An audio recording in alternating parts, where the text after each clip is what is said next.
အားလုံးပဲမင်္ဂလာပါကျွန်တော်တို့ဒီနေ့ POS တစ်ခုလောက်ရေးကြမယ် POS တစ်ခုလောက်ရေးကြမယ်ဆိုတော့ဟာလို့ပေါ်လာလုံးနေတော့ okay POS တစ်ခုရေးကြမှာကျွန်တော်တို့ဘာအတွက် POS လဲဆိုရင်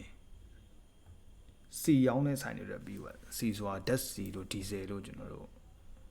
ရောင်းတဲ့ဆိုင်တွေအတွက် POS ကိုရေးကြမှာပေါ့ဟိုကျွန်တော်ဘာမှမလုပ်ခင်တော့ new project နဲ့စပြီးတော့ရေးလိုက်မယ်ဒီဗီဒီယိုကကျွန်တော်ဘာ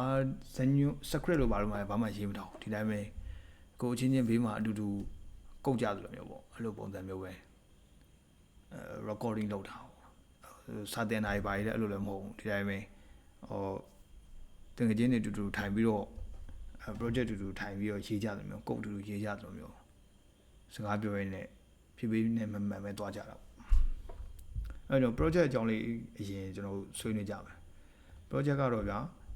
စီဇိုင်းတွေမှာသုံးတဲ့ POS လုံးပါစီဇိုင်းတွေရဲ့ပုံစံဘယ်လိုရှိလဲဆိုရင်ကျွန်တော်တို့စီဇိုင်းတွေက business ရှိတယ် business ဆိုတာ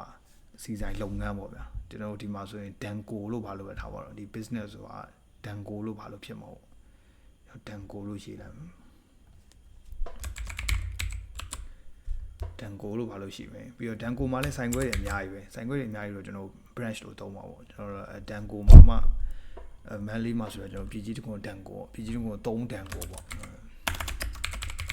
ပြည်ကြီးတကွန်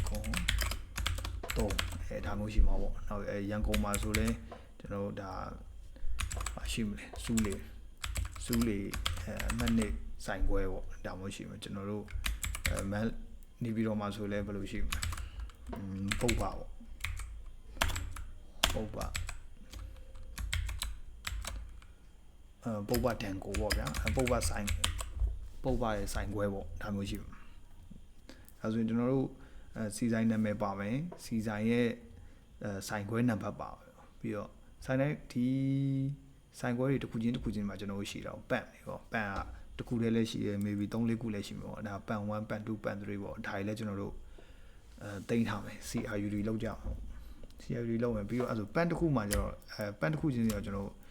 ရောင်းပေးတဲ့ဟာရှိမယ်ရောင်းပေးတဲ့ data ကျွန်တော်တို့အဓိကအမြဲတမ်းကင်ပါတော့ဒီ invoice ကိုပဲကင်ပါပေါ့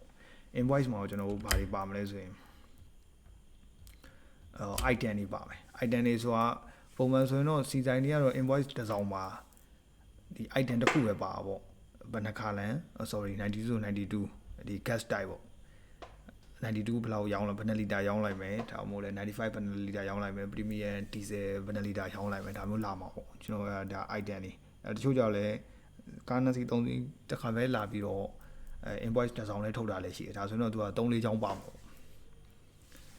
okay ကျွန်တော်တို့အဓိကသုံးမှာတော့ဒီ invoice နဲ့ item နဲ့အဓိကသုံးမှာပေါ့ဒါတော့ကျန်တဲ့သူတို့ supplementary data တွေပေါ့ဗျာဒါတော့ကျွန်တော်တို့ရေးနေပဲနောက်ပိုင်းမှာဒီ entity diagram အကြောင်းကိုဆက်ပြီးတော့ဆွေးနွေးသွားမယ်တော့ဒီနေ့တော့ပေါ့ပါကျွန်တော်တို့ဒီ business နဲ့ branch နဲ့ဒီနှစ်ခုရဲ့ module နှစ်ခုကိုစပြီးတော့ရေးကြမယ်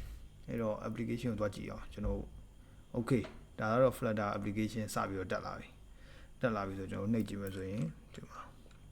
ဟုတ်တာနှိပ်ကြည့်ရအောင်မရတော့ okay အဲ့ဒါဆိုဘယ်ကနေစလုပ်ကြမလဲ